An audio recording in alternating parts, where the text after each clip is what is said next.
नमस्ते जी एंड राधे राधे। मैं प्रीति हूँ और मैं बताती हूँ लॉ ऑफ अट्रैक्शन के बारे में। करती हूँ मैं chakra healing and I am certified chakra healer.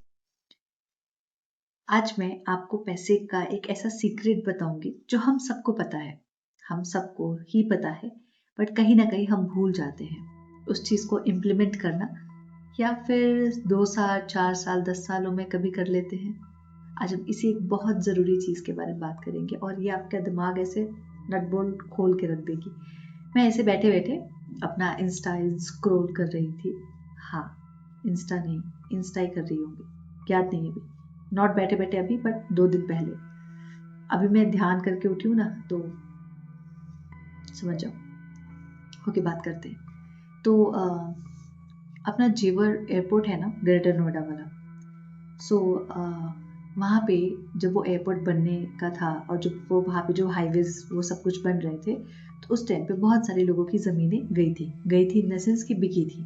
और तब लोगों को बहुत अच्छा खासा प्रॉफिट हुआ था, लाइक 2 करोड़ 5 करोड़ 10 करोड़। वो लोग जो शायद महीने के 10,000 रुपये भी नहीं कमा रहे थे, उनके पास भी अचानक से 5 करोड़ 10 करोड़ ऐसे रकम आ गए थे। अब अगर आपने जीवन में 10,000 से 20,000 तक की रकम देखी और अचानक से आपके पास 2 करोड़ 10 करोड़ आ जाए, तो उस चीज को मैनेज करना मुश्किल हो जाता है। उन लोगों के साथ भी ऐसा हुआ जो लोग वहां पे उस वक्त इंटरव्यू दे रहे थे, जो मैंने देखा वीडियो, उसमें लोग ये कह रहे थे कि हमारे पास उस वक्त किसी के पास 2 करोड़ आए थे, किसी के पास 5 करोड़ आए थे, और उस वक्त लोगों ने अपने घर बनवा लिए, बेटे बेटियों की शादी कर दी, और कुछ BMW और डी मर्सिडीज, मतलब जो भी लग्जरी गाड़ी होती है वो उन्होंने ले ली, और 1-2 साल बाद सारे पैसे खत्म।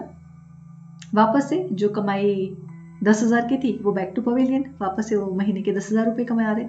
ऑडी घर पे पड़ी है लेकिन नहीं जा सकते क्योंकि उतना खर्चा उसका, क्योंकि अगर आप 1 करोड़ की ऑडी लोगे तो फिर आपको 1 लाख रुपए मेंटेनेंस भी तो देना पड़ेगा ना, उसको मेंटेन करने के लिए। वो भी तो जरूरी है, इसलिए ऑडी लेना बड़ी बात नहीं है, वो जो मेंटेनेंस दिया जाता है ना, 1 लाख रुपए, वो ज्यादा मैटर करता है। तो लोग जो उसमें बोल रहे थे वो ये कह रहे थे कि अब हमारे पास नहीं है वो पैसे, मतलब हम वापस से जीरो पे आ चुके हैं। एंड आई रियलाइज कि जब हम ईश्वर से कुछ मांगते हैं ना, तो हम बोलते हैं यार इतना इतना इतना मिल जाए। हम बचपन में सोचते थे और अभी भी सोचते ही होंगे कि यार अचानक से 5 करोड़ मिलेगा तो क्या करेंगे, ये करेंगे, इतना इनको देंगे, अरे इतना देने की क्या जरूरत है, इतना ही देंगे। लेकिन अगर 5 करोड़ मिला है तो मंदिर में 10,000 रुपये दान कर देंगे, है ना। मुझे 5 करोड़ मिला है लेकिन मैं मंदिर में, मेरे पास दान करने का सामर्थ्य कितना है, सिर्फ 10,000। अचानक से जब लक्ष्मी आती है ना, तो बहुत कम लोग हो पाते हैं जो उसको बहुत प्यार से, बहुत सहजता से ग्राउंडेड होके मैनेज कर पाए। अदरवाइज लक्ष्मी तो चंचल है ही, अगर आपने उनका सही उपयोग नहीं किया, उनको एक सही सर्कुलेशन नहीं दिया, तो वो नहीं टिकेंगी। याद है आपको केबीसी में फर्स्ट टाइम कोई दिनेश करके है, नाम याद नहीं है, शायद वो रांची या बिहार से थे, जिन्होंने फर्स्ट टाइम केबीसी में शायद वो 5 करोड़ रुपए की रकम जीती थी, और उसके बाद उनका जीवन बदला, बहुत ज़्यादा बदला, बड़े बड़े लोग उनके दोस्त बने, and then back to zero. अभी उनके पास वही कोई जॉब नहीं है, वही जैसा अपना जीवन चला रहे। 5 करोड़ रुपए आज से 10-12 साल पहले बहुत मैटर करते थे, लेकिन वापस से आप बैक टू जीरो पे है। मनी का सर्कुलेशन होना बहुत जरूरी है। हम ईश्वर को बोलते हैं ना, हमें इतना इतना इतना चाहिए, हम अपने मैनिफेस्टेशन की अपनी जो जर्नल है उसमें भी लिखते होंगे, बट किसी भी चीज को मांगने से पहले आप ये समझिए कि क्या आप उसको मैनेज करने के लिए समर्थवान हैं। मेरी चाहत है कि मेरे घर में एक साथ 2,000 लोग आए एज अ गेस्ट, लेकिन मुझे घर की सराउंडिंग भी तो देखनी पड़ेगी ना, कि क्या 2,000 लोग इसमें मैं मैनेज कर पाऊंगी। नहीं, तो मुझे इसको बड़ा करना पड़ेगा, मुझे एक्सपेंशन करना पड़ेगा। Same with money.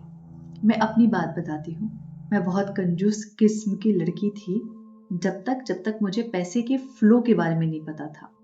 पैसे का फ्लो यानी जैसे बहता हुआ पानी अगर बहता जाए तो बहुत खूबसूरत होता है, खेतों की, आसपास की चीजों की सिंचाई करते हुए, उन्हें ग्रो करते हुए, और वो आगे बढ़ जाता है। ऐसा नहीं हो रहा कि बहता हुआ पानी किसी का नुकसान कर रहा है।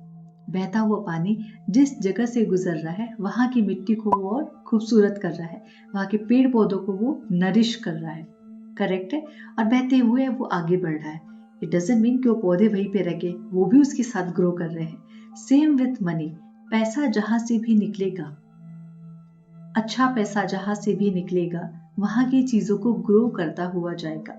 जैसे वो नदी का पानी अगर कहीं जाके स्टक हो गया तो वो फिर नाला बन जाएगा, बदबू आने लगेगा, आसपास की चीजों को खराब करने लगेगा और वो नदी का पानी फिर नदी का पानी नहीं रह जाएगा। सेम विथ मनी, अगर आप ये सोचेंगे कि आपके पास एक बड़ा अमाउंट या छोटा अमाउंट आया और आप उसको बचा के रख ले फॉर इमरजेंसी फंड और दुनिया को दिखाने के लिए, ऐसे करने के लिए, वैसे करने के लिए, वो पैसा आपके पास नहीं टिकने वाला है। पैसे की एक सबसे खूबसूरत चीज यही है कि वो सर्कुलेट होगा। पॉइंट ये है उसके सर्कुलेशन के लिए आप कितने तैयार हैं, आपको क्या स्टेप्स पता है उसके सर्कुलेशन में ले जाने के लिए, एंड वो पैसा वापस आपके पास आए उसके लिए। जब मैंने जॉब करना शुरू किया, मैं कंजूस थी, नो डाउट थी, अब नहीं हो, तो मैं खुले दिल से खर्च करती हूँ। तो मैं जितना हो सके उतना बचाने की कोशिश करती थी। अगर मैं किसी को 1 रुपये भी दे रही हूँ तो मुझे उस 1 रुपये का हिसाब चाहिए होता था, मैं ऐसी थी। और मैंने एक ऑथर को सुना है, उन्होंने बोला कि जैसी आपकी डिमांड होगी आपकी सप्लाई वैसी होगी। तो अगर आप चीजों को गिन गिन के रख रहे हो ना तो ईश्वर भी आपको गिन गिन के देगा। तो मेरी आदत है हर चीज किसी को देना भी है तो काउंट करना कि मैंने इसको इतने रुपए दिए थे, इतने यहाँ दिए थे, इतने वहां दिए थे, इस पे इतने खर्च किए थे। एंड कभी कोई दान दक्षिणा नहीं करना। दान दक्षिणा से तो मुझे अलग ही बोलती हूँ, मैं इनको दूंगी, उन्होंने गलत इस्तेमाल किया तो उसका पाप मुझे लगेगा, तब मैं ये सब सोचती थी। आज का टाइम है, बिना सोचे हुए मैं दान करती हूँ। मैं मंदिर रोज जाती हूँ, मैं रोज दान करती हूँ। एंड हर दिन का मेरा फिक्स है कि मुझे एक क्लाइंट कॉल तो लेना ही लेना है, क्योंकि जब मैंने बिना गिने दान करना शुरू किया, ईश्वर ने मेरे टाइम के मुताबिक मुझे लोग देना शुरू कर दिए। अब मैं पैसे बचाने के बारे में नहीं सोचती, कितने खर्च हो रहे ये नहीं सोचती, क्या सेविंग्स है ये भी नहीं सोचती। बस एक पैसा है जिसको मैं रख देती हूँ और वो इस इंटेंशन के साथ रखती हूँ कि कभी मौज करने के काम आएगा, है ना, कभी कुछ बड़ा सेलिब्रेशन होगा तो ये पैसा वहां काम आ जाएगा, लाइक दैट। ना कि ये सोच के कि कोई बीमार पड़ेगा तो कोई इमरजेंसी लगी तो कोई ये भी, तो नहीं, वो इंटेंशन ही नहीं है मेरी। जब मैंने पैसे को, इतने से पैसे को ही जब मैंने खुले दिल से खर्च करना शुरू किया, लोगों को गिफ्ट देना शुरू किया, और लोगों को गिफ्ट देने से पहले जो मेरी एक्साइटमेंट होती है वो अलग लेवल की होती है, मेरे फ्रेंड्स जानते हैं। जब मैंने अपनी एनर्जी को बदला, पैसे की एनर्जी को, इतना ही पैसा था तभी जब मैंने समझा कि पैसे को सर्कुलेट होना जरूरी है, पैसे का जाना जरूरी है ताकि वो और बेहतर फॉर्म में मेरे पास आ सके। आप यकीन मानिए वो पैसा मेरे जीवन में किस किस तरीके से आना शुरू हुआ ना, मुझे खुद ही रियलाइज नहीं हुआ।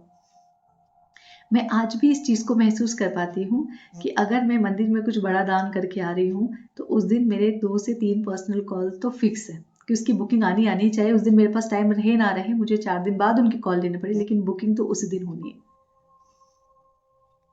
इतू सा पैसे को मैंने सर्कुलेट करना शुरू किया, किसके फॉर्म में, डोनेशन के फॉर्म में, लोगों को हेल्प करने के फॉर्म में, लोगों को सपोर्ट करने के फॉर्म में, है ना, मंदिर में दान देने के फॉर्म में। और वो इतू सा पैसा इतना कब हो गया मुझे नहीं पता चला, लेकिन जो लोगों के पास अचानक से इतना आया है उनको नहीं पता है कि सर्कुलेट कैसे करना है उस पैसे को, वो पैसा श्रिंक होके वापस इतना हो जाएगा।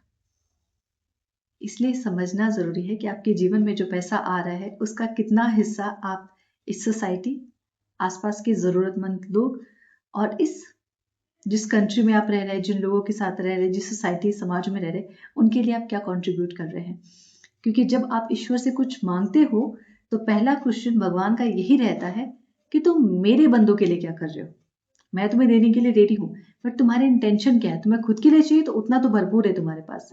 हाँ, अगर तुम्हें मेरे बच्चों के लिए चाहिए, वो बच्चे जो खुद की मदद नहीं कर पा रहे, तो मैं तुम्हें उतना देने के लिए रेडी हूँ जितना तुमने सोचा नहीं होगा। बस ये फॉर्मूला मुझे समझ में आ गया। ऐसी इंटेंशन नहीं कि भगवान मैं दूसरों को दूंगी तो मुझे मिलेगा, बस मुझे दे के अच्छा लगता है। ऐसा लगता है कि मैंने कुछ तो कंट्रीब्यूट किया है। ऐसा लगता है कि ये सब कुछ तो मेरा नहीं है जितना मैं कमा रही हूँ। इस अगर मुझे भगवान उतना दे रहा जितना मैंने सोचा नहीं था, तो शायद उन लोगों के लिए भी है जो भगवान जिनसे मुझे दिलवा रहा है, जो करवा रहा है, वो शायद वो उतना मेरा नहीं है जितना मेरे पास आ रहा है। बस ये सोच के मैं अपने उस पैसे को सर्कुलेट करना शुरू कर देती हूँ। फिर वो कहाँ से आता है मुझे नहीं पता चलता। इसीलिए इतना है या इतना है, इसको मीन्स दिल को बड़ा रखना है, नियत को और बड़ा रखना है, और उसके बाद हर दिन थोड़ा कुछ 1 रुपए से, लेकिन अपने हिस्से का निकाल के किसी को देना है।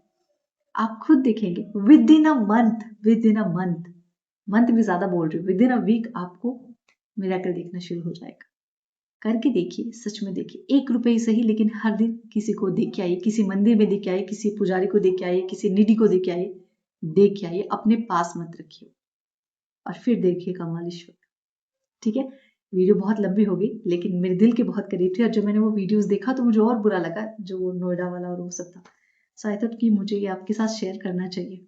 Thank you so much everyone and join my magical healing class जो स्टार्ट हो रहा है 6 मार्च से। मैं चाहती हूँ बहुत सारे लोग ज्वाइन करें, ताकि बहुत सारे लोग अपनी मनी की फ्रिक्वेंसी को, अपनी हीलिंग को, अपने गिल्ट को, अपनी फॉरगिवनेस को हील कर पाए। Thank you and Radhe Radhe.